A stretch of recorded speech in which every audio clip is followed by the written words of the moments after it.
Shalom. Mari kita semua datang kepada Tuhan dan kita pujikan sujud di altar.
Tuhan sediakan di dalam kehidupan kami. Bersyukur pagi hari ini, kalau Tuhan masih buka jalan, menyediakan kesempatan bagi kami untuk kami dapat beribadah kepada Tuhan. Tuhan, Kau hadir di tengah-tengah kami, Kau memberkati ibadah ini, mulai dari awal hingga selesainya.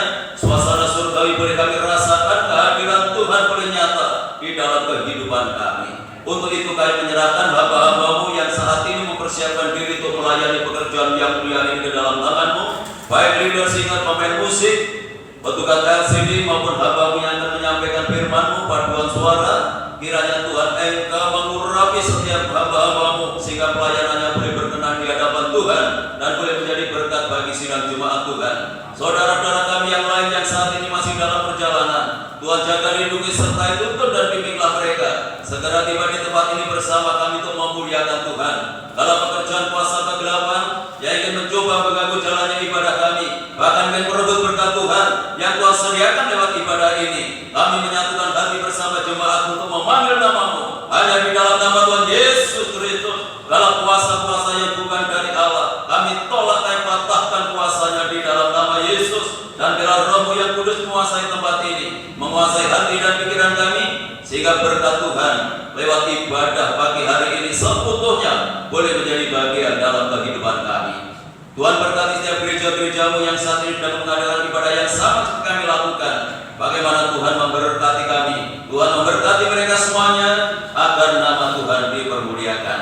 Hanya di dalam nama Tuhan Yesus Kristus Kepala Gereja, kami serahkan segala doa kami buka ibadah kami pagi hari ini, dan yang siap untuk memuliakan Tuhan, mari bersama kita katakan, amin.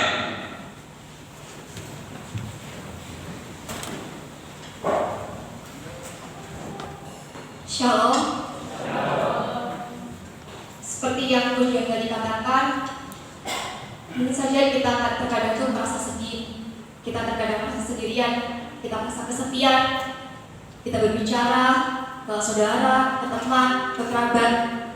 Mungkin mereka tidak dapat memberikan jalan keluar, mereka juga tidak dapat menolong kita, tapi kita harus yakin dan percaya seperti yang tadi dikatakan di pujian, bahwa kita masih memiliki Tuhan. Tuhan yang sanggup menolong kita di saat orang yang tidak dapat menolong kita. Tuhan yang sanggup memikul beban kehidupan kita. Karena hanya bersama orangnya saja kita pasti dapat menang. Karena Tuhan tidak akan memberikan cobaan melebihi batas kekuatan kita. Mari bersama-sama kita pujikan tinggi nama.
dan juga pikiran kita untuk mendengarkan sabda kebenaran firman Tuhan.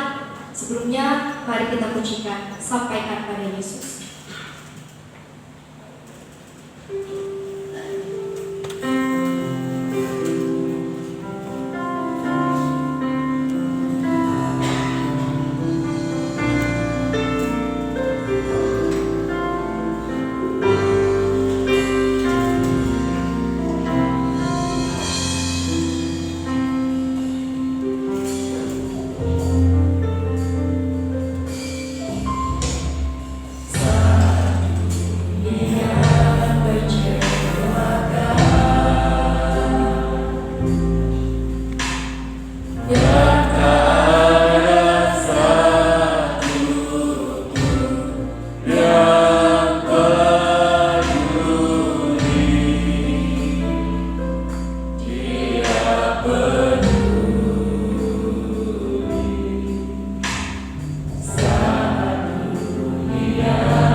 firman Tuhan yang Tuhan nyatakan kepada kita pada pagi hari ini.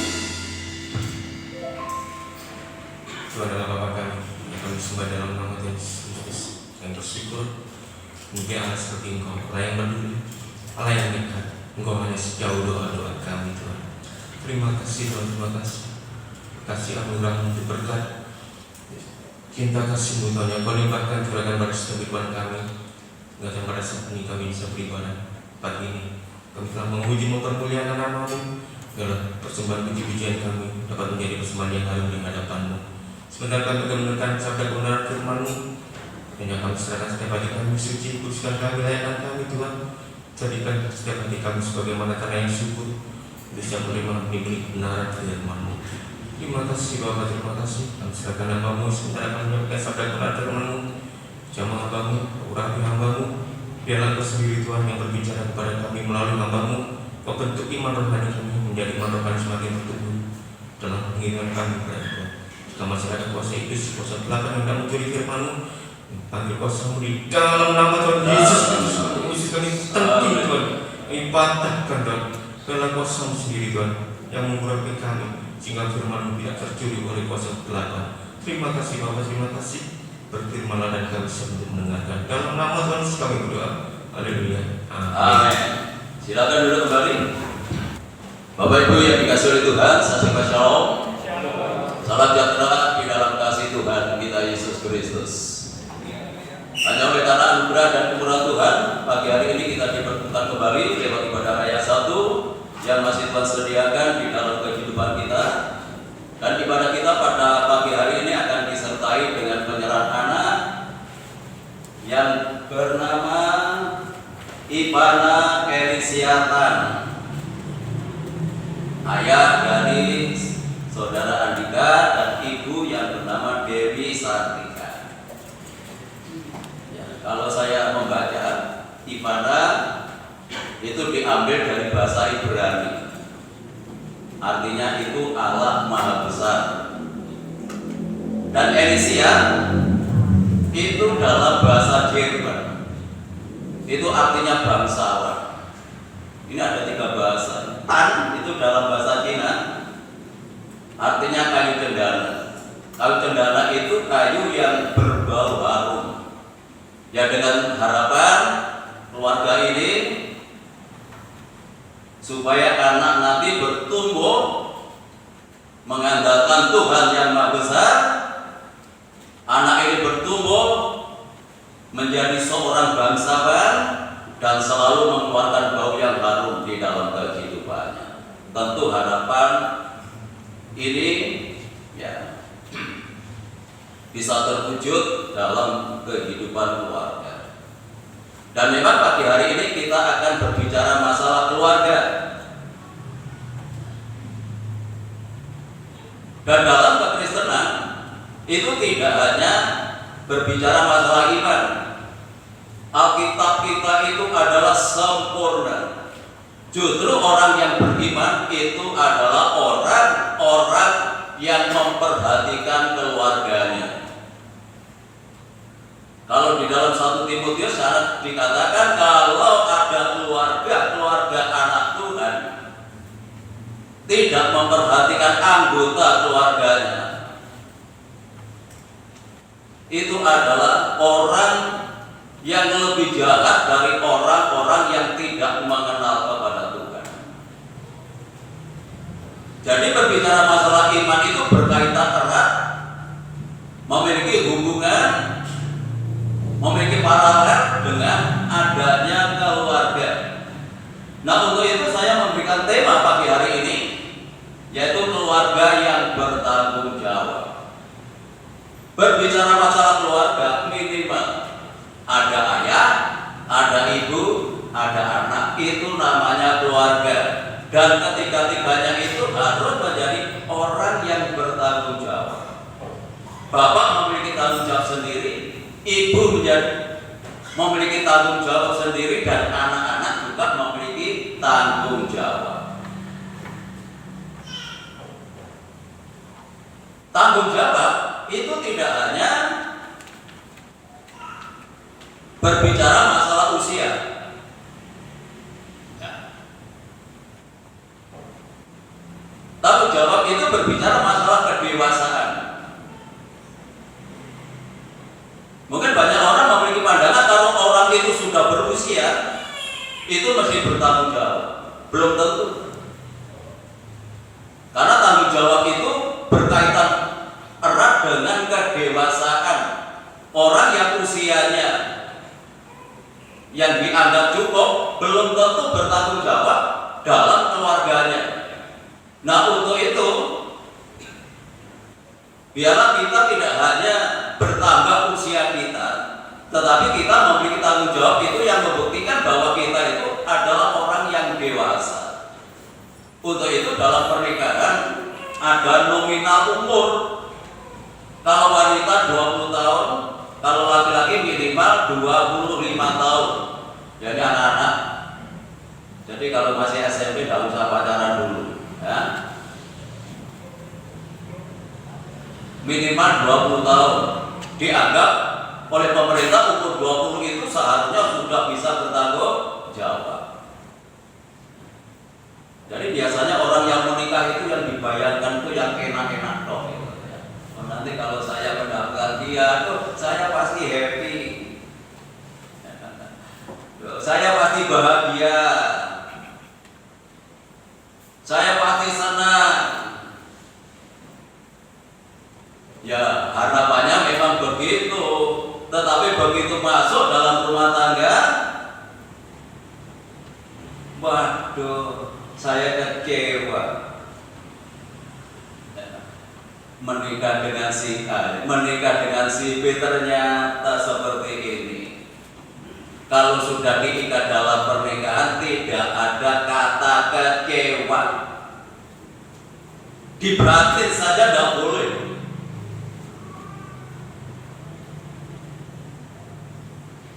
Jangan hati kecewa setelah diberkati, setelah disahkan oleh pemerintah. Nah, untuk itu marilah kita menjadi keluarga, membangun keluarga ini keluarga yang bertanggung jawab. Bertanggung jawab dalam apa? Yang pertama dalam memenuhi kebutuhan spiritual, kebutuhan rohani. Jadi jangan dianggap bahwa kebutuhan rohani itu bukan sesuatu yang penting di dalam membangun rumah tangga, dalam membangun keluarga. Justru ini saya taruh di bagian yang pertama, apalagi orang tua terhadap anak-anaknya. Jadi anak itu adalah anugerah Tuhan, anak itu titipan Tuhan. Kalau kita salah untuk membimbing, kita salah untuk mengarahkan, kita akan bertanggung jawab kepada Tuhan. Karena itu titipan Tuhan dalam kehidupan kita untuk kita didik,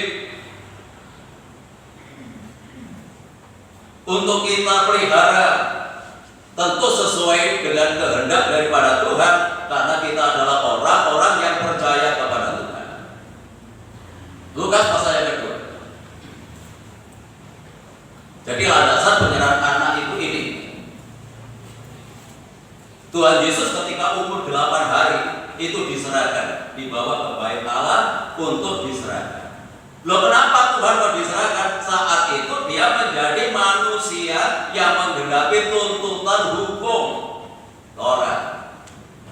Nah, itu sebabnya Tuhan Yesus pun ketika masih kanak-kanak juga diserahkan oleh bapak ibunya kepada Tuhan. Lukas pasal 2 ayat 21. Dan ketika genap 8 hari dan ia harus disunatkan, ia diberi nama Yesus, yaitu nama yang disebut oleh malaikat sebelum ia dikandung ibunya. Jadi sebelum dikandung, nama ini sudah dipersiapkan. Yesus itu artinya juru selamat. Jadi kalau kita percaya kepada Tuhan Yesus, menerima kehidupan Tuhan Yesus, berarti kita memiliki juru selamat. Ini suatu kepastian dalam hidup kita. Jadi berbicara masalah keselamatan tidak perlu diragukan ketika kita menerima Tuhan Yesus di dalam hidup kita. Jadi tidak hanya percaya, menerima. Kalau mungkin berbicara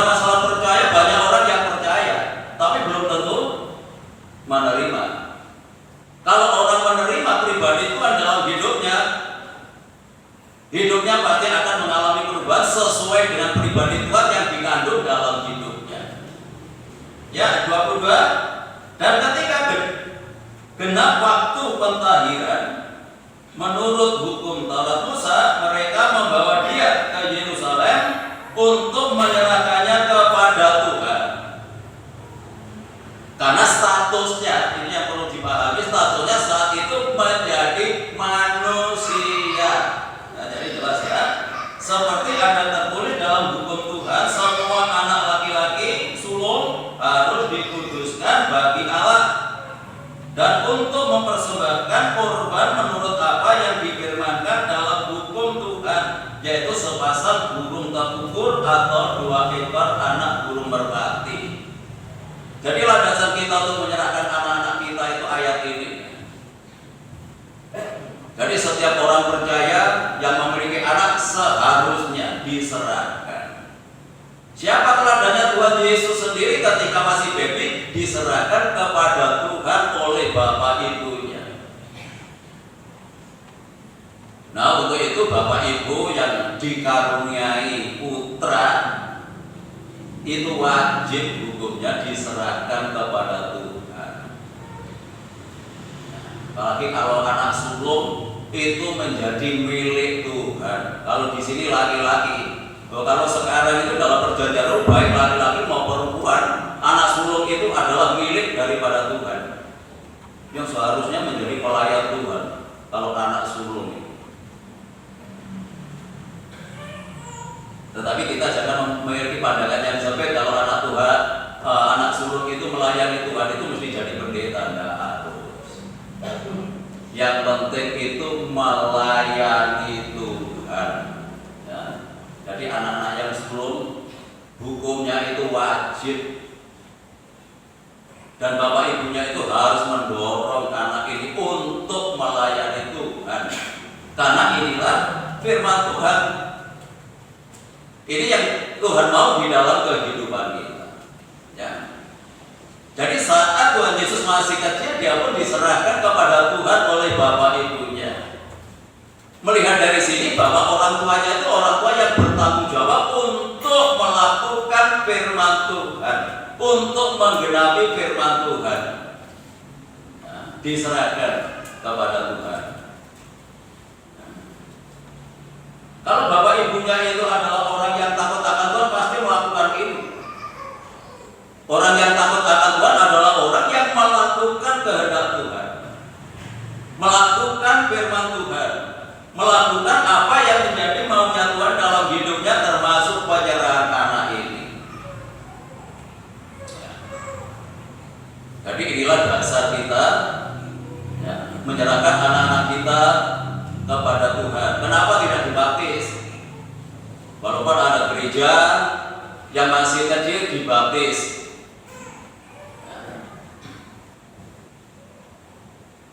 Kenapa kita tidak dibaptis? Ya karena firman Tuhan menyatakan di sini ketika Tuhan Yesus masih kecil diserahkan, bukan dibaptis. Kalau dibaptis itu adalah orang yang sudah percaya. Namun anak-anak ini kan tidak bisa ditanya, kamu percaya Tuhan Yesus? Tidak bisa. Imannya masih bergantung kepada orang tuanya. Sedangkan untuk baptisan itu adalah pengakuan pribadi, bukan oleh karena orang tua. Jadi baptisan itu adalah pengakuan pribadi kepada Tuhan, menerima Tuhan Yesus dalam hidupnya. Kalau anak-anak kan belum bisa. Nah, untuk itu kita tidak melakukan anak-anak kecil itu dibaptis, tetapi diserahkan sesuai dengan ayat ini.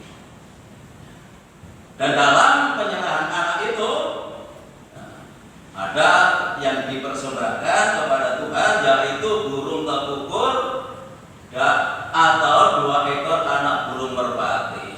Ini paling sederhana.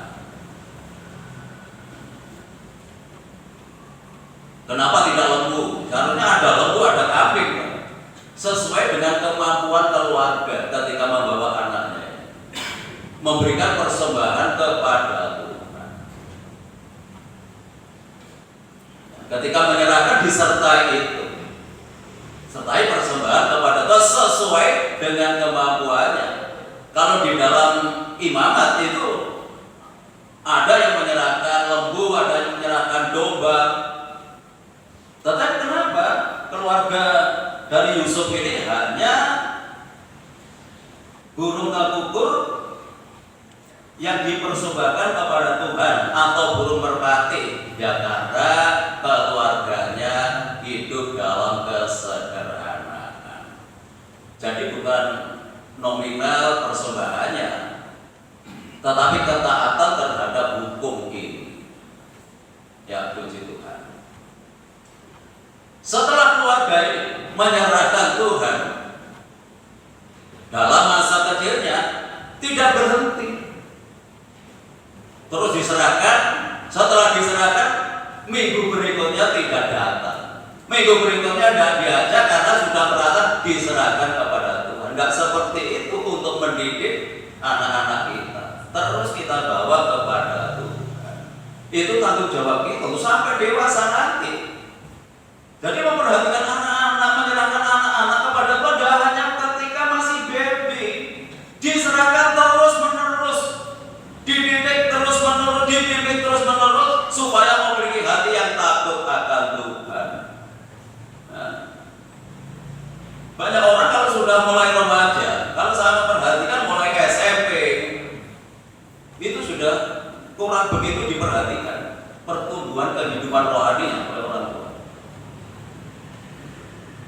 Ketika anak itu sudah menginjak remaja, punya keinginan, punya kehendak sendiri, banyak alasan yang dilakukan untuk inilah, untuk itulah. Lain sebabnya orang tua itu harus tegas sejak dini, ditanamkan memiliki hati yang setia kepada Tuhan. Kalau nanti sudah besar, ya ketika remaja saja sudah sulit untuk diarahkan lagi.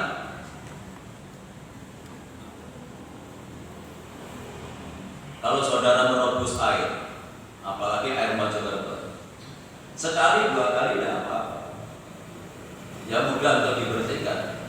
Kalau lama-lama itu sudah berkah, itu susah untuk dibersihkan. Sama, kalau anak itu sudah memberi karakter seperti itu sudah sulit kita kualakan menjadi orang tua. Nah untuk itu ketika masih anak-anak terus ditanamkan setia kepada Tuhan, dibimbing, dipantau, kalau perlu diantar. Nah, bagi orang tua yang memiliki anak-anak yang mulai remaja itu, Yusuf dan Maria ini tidak cukup ketika dia mempersembahkan, ketika baby, sampai remaja diperhatikan pertumbuhannya. Ayat 41 dan 42. Tiap-tiap tahun orang tua Yesus pergi ke Yerusalem pada hari raya Paskah. Ketika Yesus telah berumur 12 tahun, pergilah mereka ke Yerusalem seperti yang lazim pada hari raya itu. Orang tuanya yang bertanggung jawab, karena Betlehem dengan Yerusalem itu jauh. Itu sebab perlu pendampingan, selalu didampingi, dibawa. Jadi orang tuanya yang bawa. Jangan malah orang tuanya katut dengan kemalasan anaknya. Ya aneh. Orang tua itu harus tegas, orang tua itu harus kuat. Bagaimana kita bisa membawa anak kita kalau kita sendiri sudah kuat, kita yang malah terseret? Kebanyakan sekarang malah orang tuanya yang terseret dengan kemalasan anak-anaknya. Kenapa? Karena salah. Ketika sudah remaja sudah tidak mau memperhatikan lagi kebutuhan hidup rohaninya. Alasannya kegiatan sekolah ini, kegiatan sekolah itu, semua itu bisa diatasi. Saya dulu juga sekolah, bisa diatasi.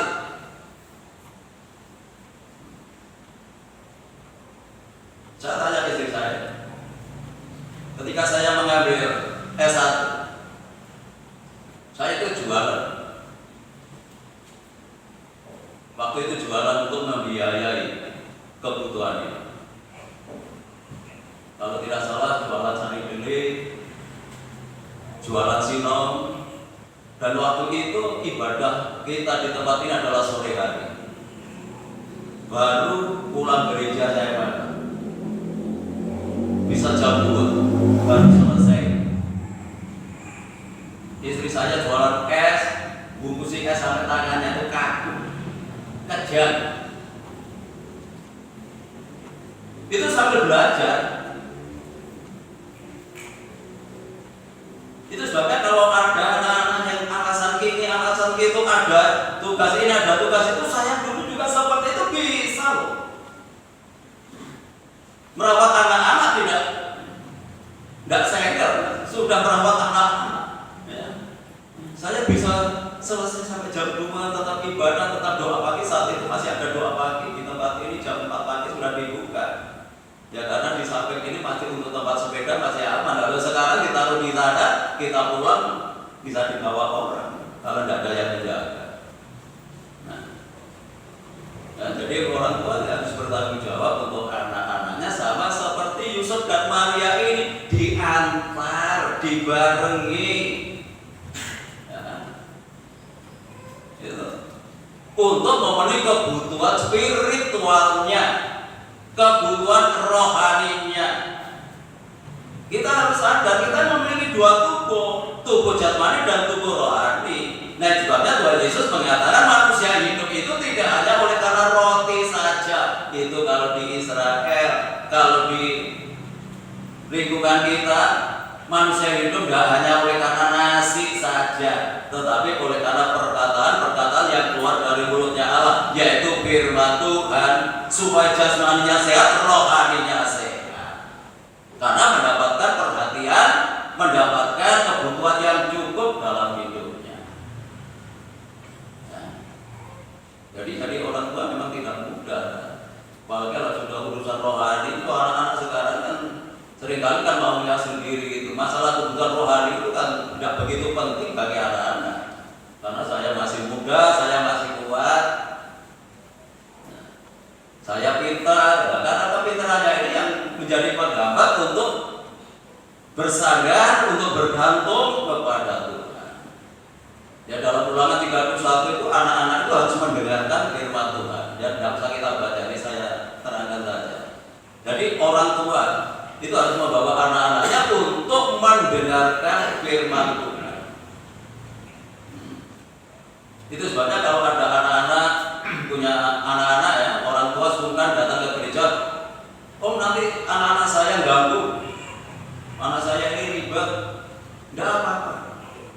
Oh namanya anak-anak. Kalau saudara yang ribet lah itu ya baru ditoto. Tetapi kalau anak-anak itu wajar, kan bisa didiamkan. Ya, Tuhan punya anak-anak yang datang saja ke gereja. Jadi tidak perlu sungkan karena ramai, karena jalan-jalan dan sebagainya, wajar kalau anak-anak yang dewasa ini jalan-jalan itu ganggu. Ya, puji Tuhan. Jadi kebutuhan yang pertama kebutuhan spiritual. Yang kedua, ini kebutuhan keluarga. Yang kedua, kebutuhan materi. Tidak hanya rohani, karena kita masih menumpang di dalam dunia ini butuh materi. Itu menjadi satu sarana untuk kita bisa hidup, butuh materi. Ya. Dan materi itu tidak langsung mendatangi kita. Kita harus bekerja. Ya. Ini bagi yang masih produktif. Saya mengatakan ini bagi yang masih produktif.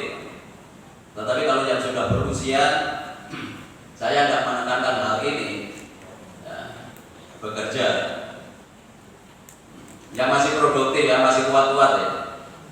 Nah, kalau punya anak-anak yang sudah gede-gede, yang seharusnya anak-anak itu yang memperhatikan. Kalau sudah berusia, tidak bisa lagi bekerja. Anak-anaknya yang harus memperhatikan. Nah, berlandaskan ayat ini di dalam 2 Tesalonika pasal yang ketiga 2 Tesalonika ayat 10.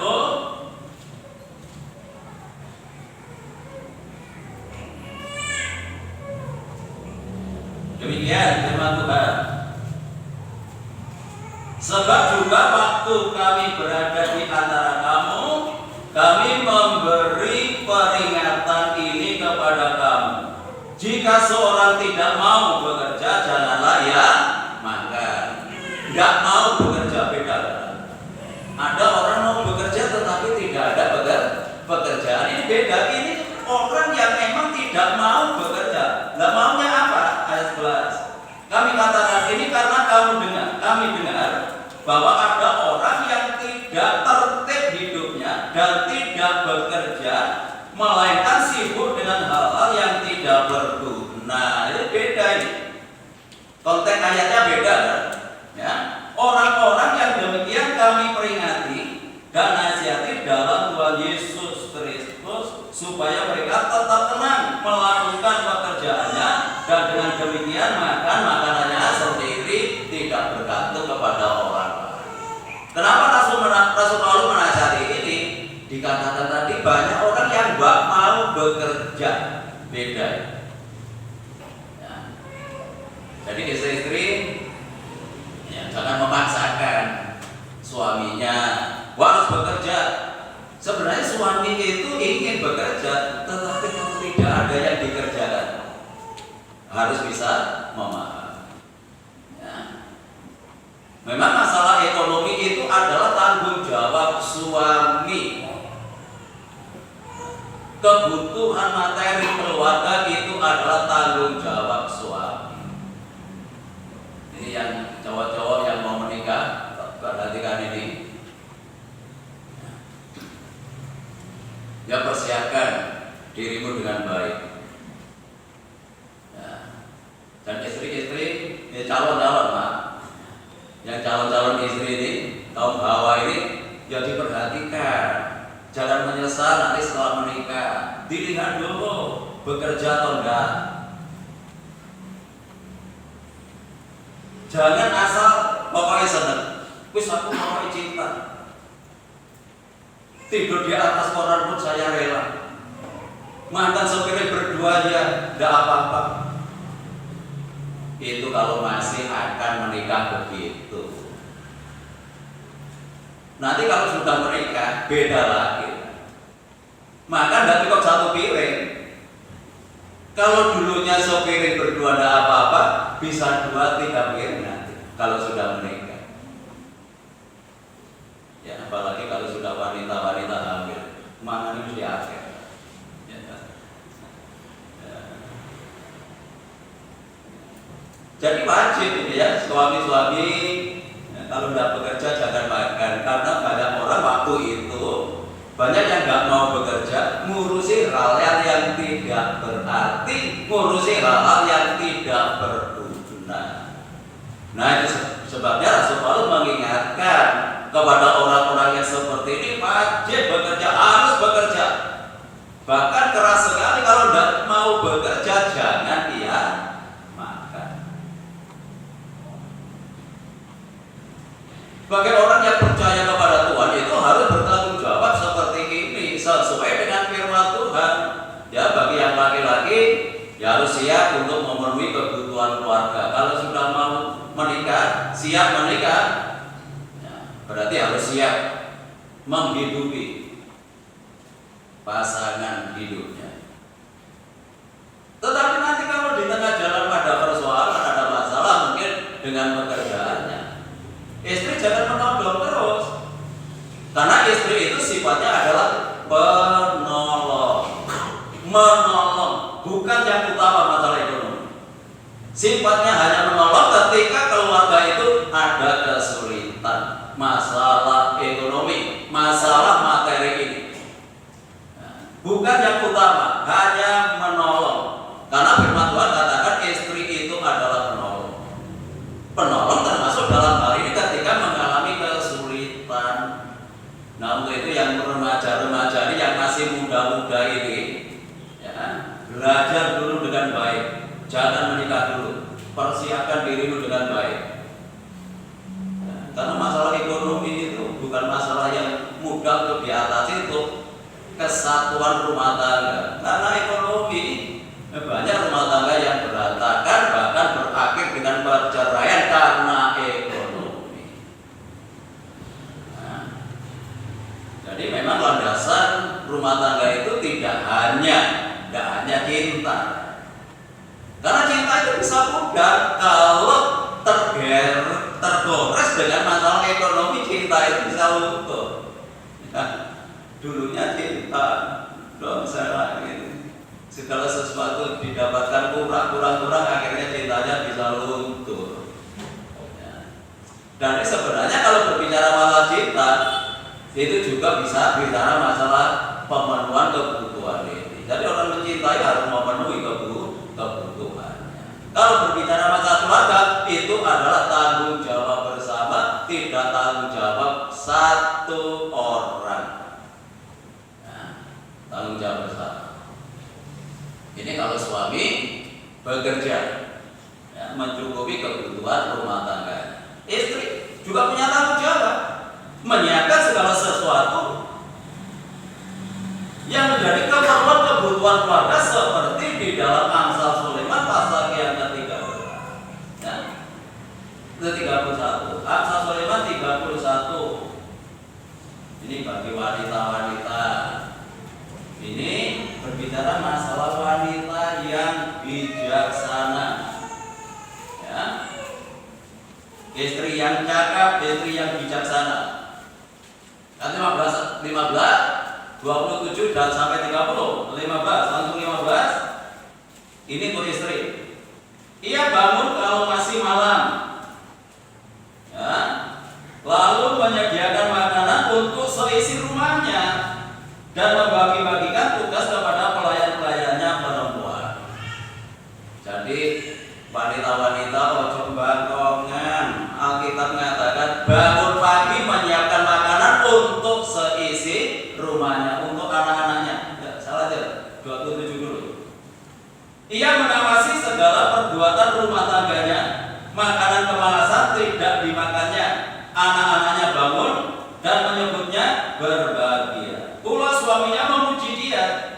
Banyak wanita telah berbuat baik, tetapi kau melebihi mereka semua. Kemuliaan adalah bohong, kecantikan adalah sia-sia, tetapi istri yang takut akan Tuhan dipuji-puji. Luar biasa.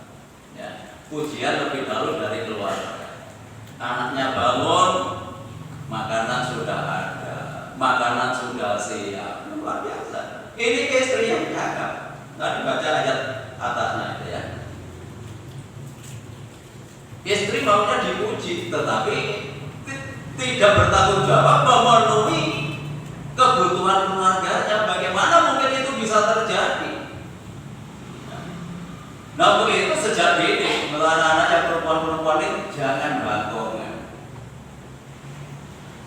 Kita mengajar kepada kita kalau malam masih malam, ia bangun kalau masih malam menyediakan makanan. Diusahakan, mulai remaja-remaja, ojo bangkongan, walaupun libur, besok libur, ya. Yang biasanya kalau jam 9 baru bangun, ya nanti jam 7 bangun, selanjutnya jam 6 bangun, jam 5 bangun belajar. Nah, jangan besok libur jam 10, jam 12 baru bangun. Nanti kalau itu sudah jadi karakter, masuk dalam rumah tangga, kalau itu tetap melekat, hancur rumah tangga. Itu untuk anak-anak. Suaminya pun memuji dia karena sudah tersedia semua yang diperlukan. Ini berbicara masalah materi itu penting. Oh, ya. Jangan sampai suami bangun kopi nggak ada kalau kesukaannya kopi. Teh nggak ada kalau kesukaannya teh. Kalau air putih itu pasti tersedia ya. Ya kebangetan kalau air putih saja nggak ada, itu baru nggak ada apa-apa. Kalau ini tanggung jawab wanita, ini tanggung jawab ibu-ibu.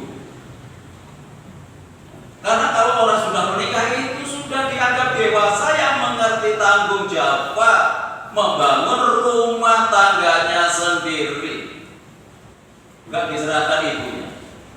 Nah itu sebabnya Tuhan Yesus itu ya, mengajarkan orang yang sudah menikah meninggalkan ayah ibunya. Artinya dia bisa mandiri. Kalau bisa seperti itu. Menurut saya ini melihat anak-anak yang mau menikah sudah punya rumah, ya, mempersiapkan diri, nanti kalau sudah ya diberkati sah menjadi istrinya, dia mau hidup sendiri, itu bagus. Ya, jadi kadang-kadang orang tua tidak mentolong, tidak tega, harus tega ini kan firman Tuhan. Belajar hidup mandiri, belajar hidup dewasa. Nanti kalau jadi satu terus, itu tidak akan pernah dewasa dalam membangun rumah tangga. Ya syukur saya ini tidak pernah ikut mertua. Saya dengan istri saya tidak pernah ikut mertua. Saya juga tidak pernah ikut mertuanya dia juga tidak pernah ikut mertua ibu saya. Saya langsung mandiri di tempatnya setelah menikah sampai hari ini. Ya bagus kalau sudah dipersiapkan seperti itu. Ya, ya puji Tuhan. Jadi ini tanggung jawab istri. Istri punya tanggung jawab untuk menyediakan segala sesuatunya yang diperlukan keluarga. Nah, ketika kita masih jadul, jadi satu anak-anak ini masih jadul dengan orang tuanya, dengan ibunya, belajar masak di sana. Jangan sampai mau nikah mericoy nggak ngerti, mericoy ketumbar gitu. Harus susah ini.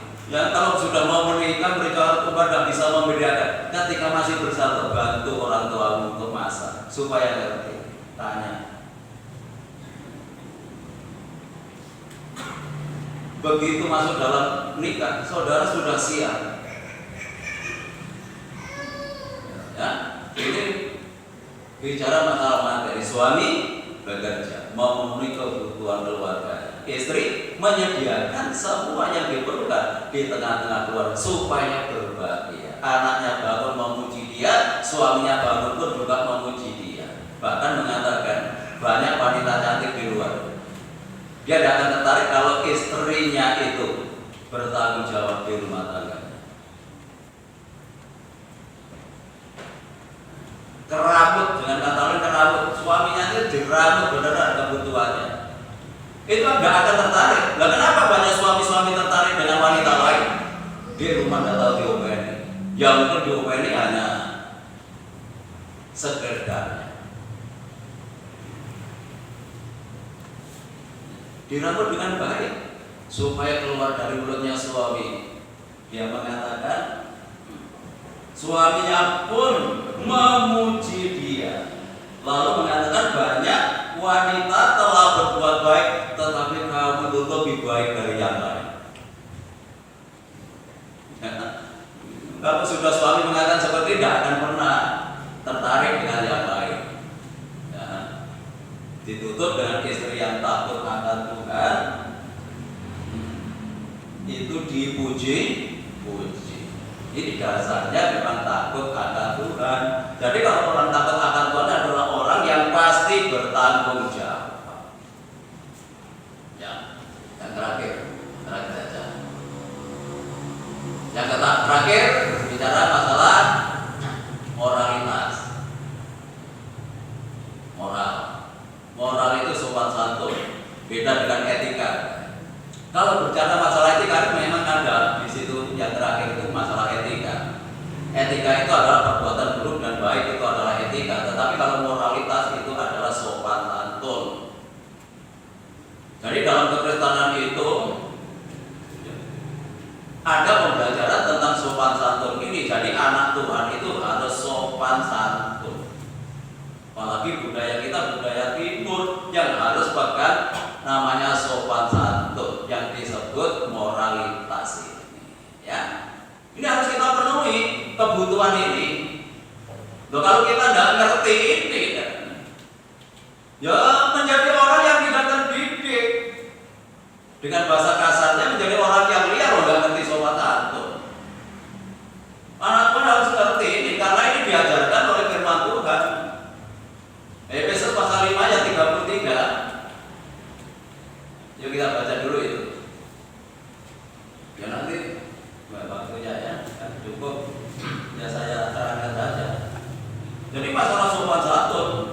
di tengah-tengah keluarga itu sudah diajarkan oleh firman Tuhan.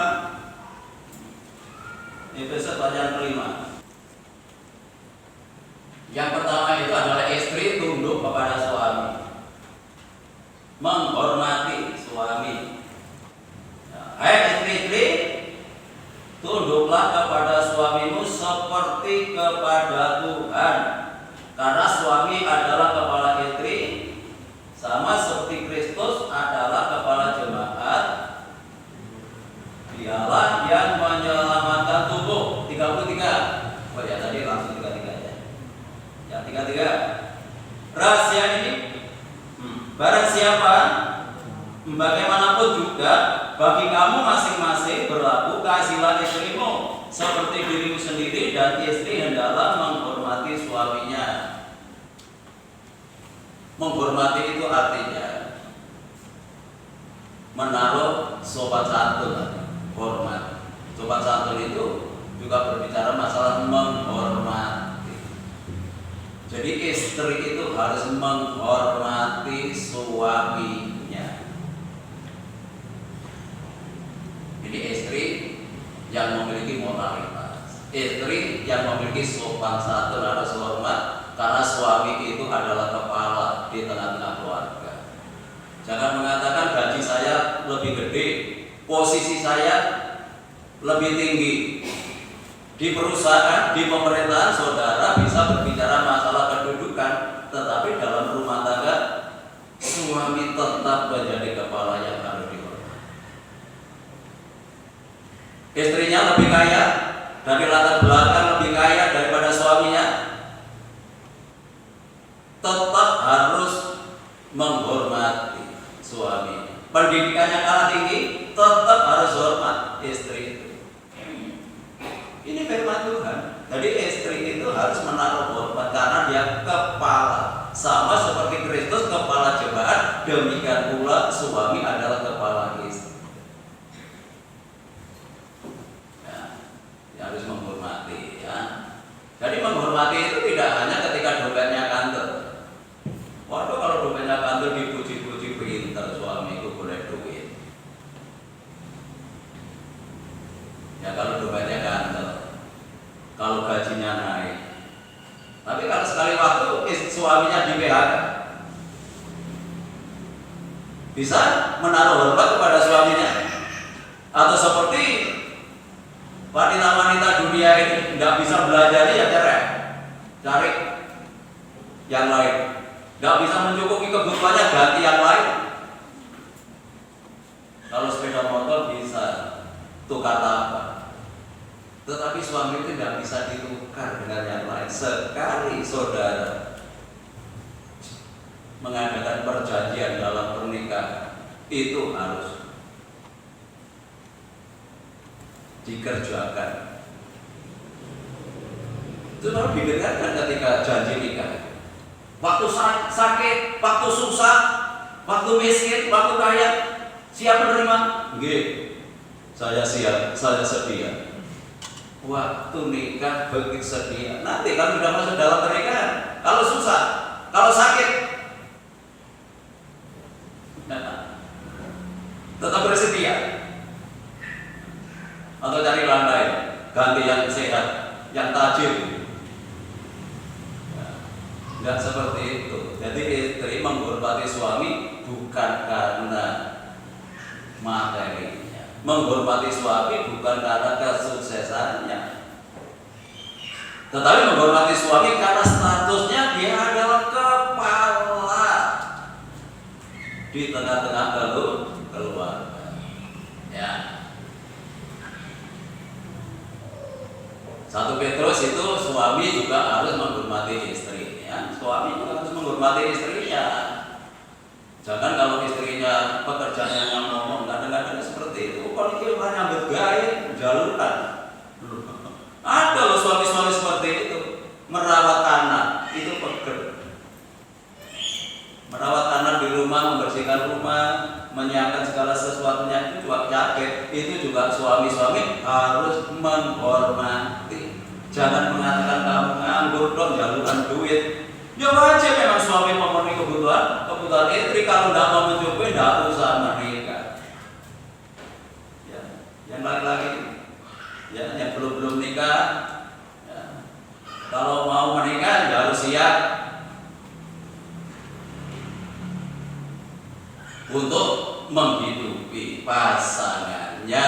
Kalau dikaruniai anak ya nanti harus memenuhi kebutuhan kalau keluarga. Suami-suami juga harus menghormati istrinya. Lalu yang terakhir itu anak-anak. Ya, anak-anak itu harus hormat kepada orang tuanya. Siapapun orang tuanya, apapun pekerjaannya harus dihormati. Ya. Orang tua itu hanya ingin menyenangkan anak-anak. Itu kasihnya orang tua. Bahkan mungkin hidupnya ini, kalau dia minta diberikan kepada anaknya.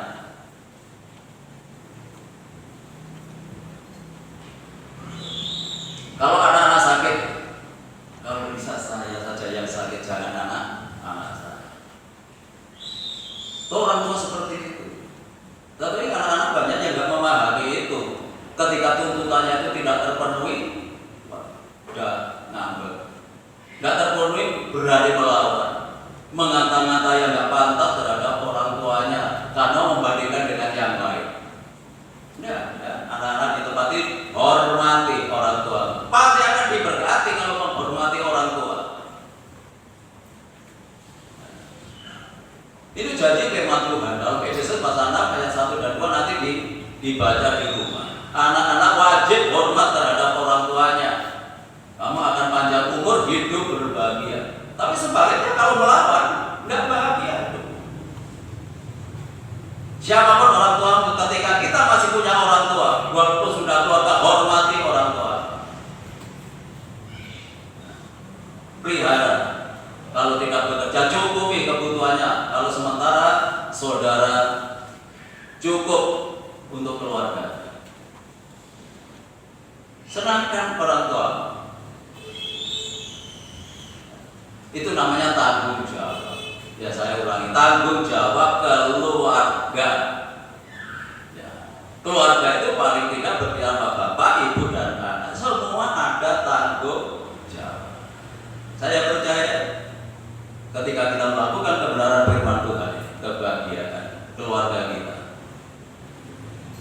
itu pasti akan nyata. Lewat kebahagiaan keluarga akan membuat nama Tuhan dipermuliakan. Tuhan Yesus memberkati kita. Silakan pemain musik untuk sampai ke depan, dan tolong mejanya bisa disingkirkan, kita serahkan. Nanti pembela sidang bisa maju ke depan untuk turut mendoakan anak ibu anak ini.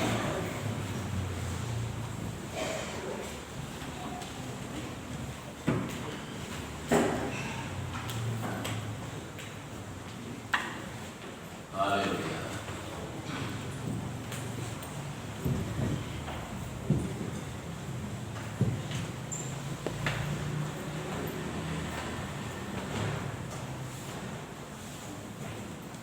Mungkin Bu Joko nanti bisa menggantikan.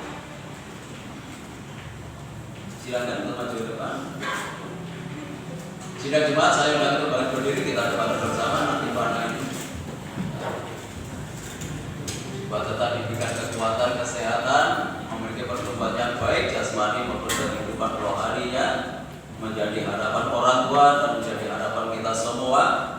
Ya, sesuai dengan namanya tadi, menjadi anak yang bisa membesarkan nama Tuhan, menjadi anak golongan bangsawan dan berbau harum di tengah-tengah keluarga, di tengah-tengah lingkungan, dimanapun anak ini nanti berada. Kita pujikan satu pujian Kusara dan Kusara.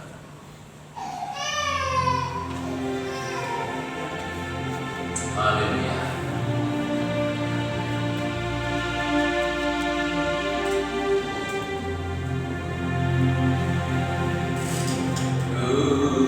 Serahkan,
harinya jadi anak yang berkenan di hadapan Tuhan. Haleluya. Bapa di dalam surga, di dalam nama Tuhan Yesus Kristus, pada hari ini kami menyatukan hati bersama pembela sidang dan seluruh jemaat. Kami mohonkan berkat kemurahan belas kasihan Tuhan untuk anak kami. Kami mohon kasih sayang-Mu Tuhan menturun atas anak kami. Hari ini kami menyerahkan anak kami Ivana dalam tangan-Mu di dalam nama Yesus. Turunkan berkat kekuatan kesehatan, turunkan berkat pertumbuhan jasmani rohani yang baik di dalam Tuhan Yesus Kristus. Turunkan Tuhan, Engkau akan memberkati kehidupannya sejak sekarang dan sampai selama-lamanya tetap di dalam Engkau Tuhan. Menjadi anak yang takut akan Tuhan, mengasihi Tuhan, dan selama-lamanya untuk Engkau Tuhan. Dalam nama Yesus, kasih sayang-Mu turun atasnya mulai hari di dalam nama Yesus Kristus. Dan kami sekarang menyerahkan kedua orang tua yang dalam tangan-Mu Tuhan. Kami mohon Engkau turun atas kehidupan mereka. Di dalam nama Tuhan Yesus Kristus, turunkan berkat-Mu untuk saudara kami Andika. Turunkan berkat untuk saudari kami Devi Tuhan. Ego ikat dan satukan di dalam kasih-Mu. Di dalam nama Yesus Kristus. Ego turunkan kasih sayang-Mu. Ego turunkan ikatan damai sejahtera-Mu dalam depan mereka. Di dalam nama Yesus Kristus, menjadi orang tua yang bersatu hati, sepikir sejiwa, mendidik anaknya untuk kemuliaan Tuhan. Bahkan sehati sepikir, sejiwa mencapai tujuan dalam tujuan rumah tangga mereka. Mari Tuhan, kami serahkan dalam tangan-Mu. Berkati dengan hikmat marifat-Mu. Berkati mereka dengan Tuhan, hikmat-Mu yang luar biasa, sehingga kedua saudara kami ini, saudari kami ini boleh Tuhan dalam pernikahan yang kudus ini disatukan dalam kasih sayang Allah. Segala persoalan pergumulan yang ada Tuhan berkati, Tuhan turunkan kasih sayang-Mu. Sekali lagi kami mohon, sehingga mereka terikat dalam kasih sayang Tuhan. Segala Tuhan pekerjaannya Tuhan berkati, segala kebutuhan-keperluannya Tuhan berkati.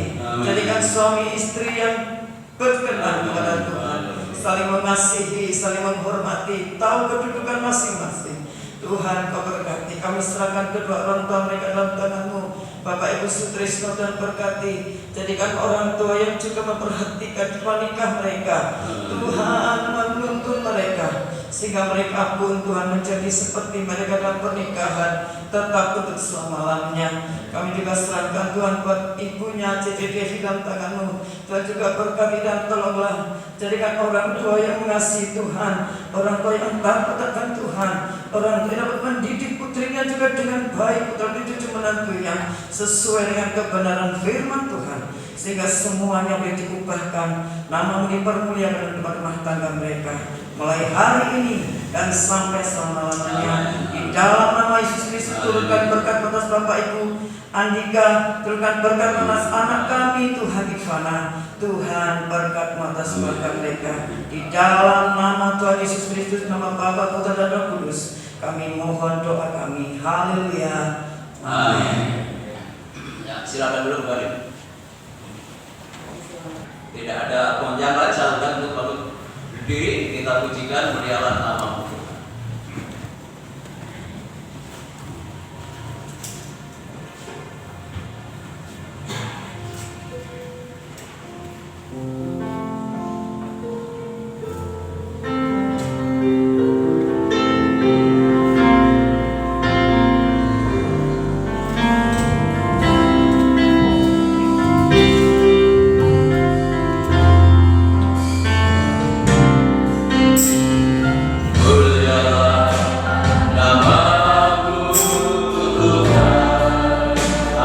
Haleluya.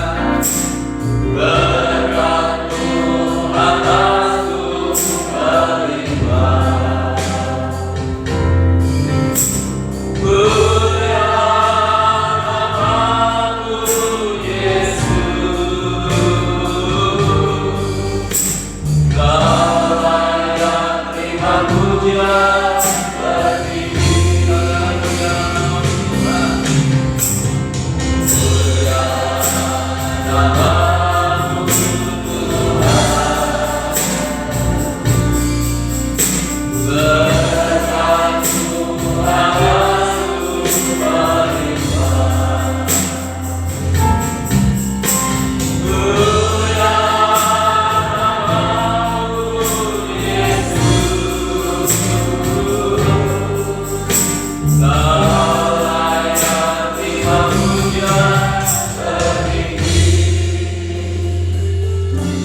Segala hormat dan kemuliaan kami persembahkan kepada Tuhan untuk berkat-Mu yang sudah kami limpahkan lewat ibadah ini mulai dari awal hingga selesainya.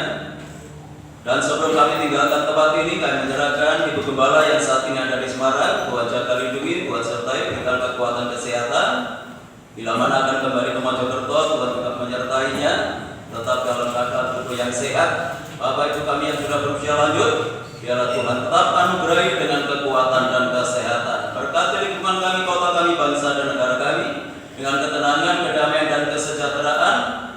Kami serahkan Bapak Presiden bersama wakil dan jajarannya, demikian pula pemerintahan yang ada di daerah diberikan hikmat oleh Tuhan untuk dapat membawa bangsa ini ke arah yang lebih baik lagi.